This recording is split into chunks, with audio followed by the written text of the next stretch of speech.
There's a joke that I once heard a comedian tell. It goes like this: I'm not sure if I'm ready to have children. I asked a friend of mine who has children, suppose I do have kids. What if when they grow up, they blame me for everything that's wrong with their lives? She laughed and said, "What do you mean, if?" That's my favorite joke. Gary and I were at a little Chinese restaurant, one of the local places we had taken to patronizing to get away from the encampment. We sat eating the appetizers, pot stickers, redolent of pork and sesame oil. My favorite. I dipped one in soy sauce and vinegar. "So how are you doing with your heptapod B practice?" I asked. Gary looked obliquely at the ceiling. I tried to meet his gaze, but he kept shifting it. "You've given up, haven't you?" I said. "You're not even trying anymore." He did a wonderful hangdog expression. "I'm just no good at languages," he confessed. I thought learning heptapod B might be more like learning mathematics than trying to speak another language, but it's not. It's too foreign for me. It would help you discuss physics with them. Probably, but since we had our breakthrough, I can get by with just a few phrases. I sighed. I suppose that's fair. I have to admit, I've given up on trying to learn the mathematics. So we're even? We're even. I sipped my tea. Though I did want to ask you about Fermat's principle. Something about it feels odd to me, but I can't put my finger on it. It just doesn't sound like a law of physics. A twinkle appeared in Gary's eyes. "I'll bet I know what you're talking about." He snipped a pot sticker in half with his chopsticks. "You're used to thinking of refraction in terms of cause and effect. Reaching the water's surface is the cause, and the change in direction is the effect. But Fermat's principle sounds weird because it describes light's behavior in goal-oriented terms. It sounds like a commandment to a light beam: thou shalt minimize or maximize the time taken to reach thy destination." I considered it. "Go on."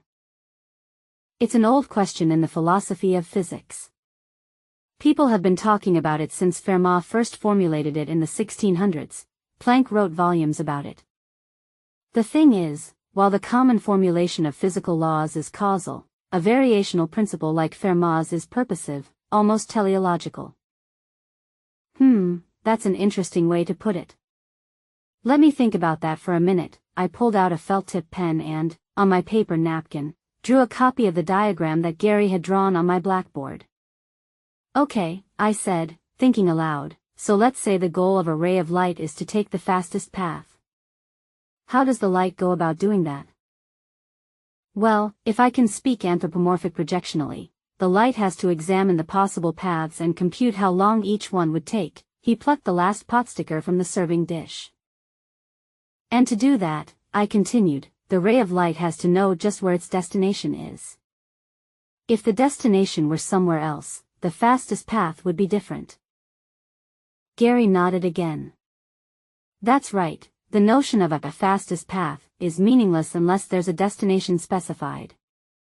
And computing how long a given path takes also requires information about what lies along that path, like where the water's surface is." I kept staring at the diagram on the napkin. "And the light ray has to know all that ahead of time, before it starts moving, right?" "So to speak," said Gary. "The light can't start traveling in any old direction and make course corrections later on, because the path resulting from such behavior wouldn't be the fastest possible one. The light has to do all its computations at the very beginning." I thought to myself, the ray of light has to know where it will ultimately end up before it can choose the direction to begin moving in. I knew what that reminded me of. I looked up at Gary. That's what was bugging me. "I remember when you're 14. You'll come out of your bedroom, a graffiti-covered notebook, computer in hand, working on a report for school. 'Mom, what do you call it when both sides can win?' I'll look up from my computer and the paper I'll be writing. 'What, you mean a win-win situation?' There's some technical name for it, some math word. Remember that time Dad was here, and he was talking about the stock market? He used it then. That sounds familiar, but I can't remember what he called it. I need to know. I want to use that phrase in my social studies report. I can't even search for information on it unless I know what it's called. I'm sorry, I don't know it either. Why don't you call your dad? Judging from your expression, that will be more effort than you want to make. At this point, you and your father won't be getting along well. Can you call Dad and ask him? But don't tell him it's for me. I think you can call him yourself. You'll fume, Jesus, Mom, I can never get help with my homework since you and Dad split up. It's amazing the diverse situations in which you can bring up the divorce. I've helped you with your homework. Like a million years ago, Mom, I'll let that pass. I'd help you with this if I could, but I don't remember what it's called. You'll head back to your bedroom in a huff. I practiced heptapod B at every opportunity, both with the other linguists and by myself.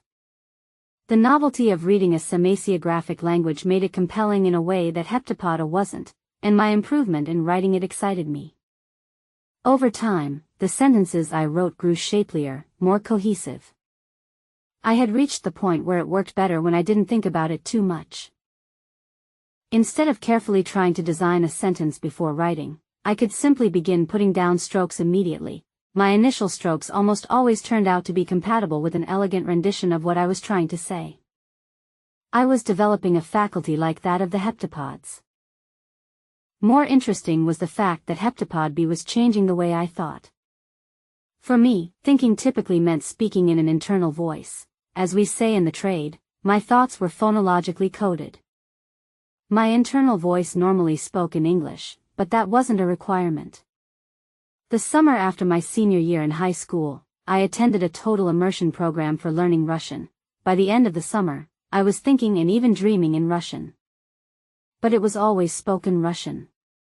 Different language, same mode, a voice speaking silently aloud. The idea of thinking in a linguistic yet non-phonological mode always intrigued me. I had a friend born of deaf parents. He grew up using American Sign Language, and he told me that he often thought in ASL instead of English.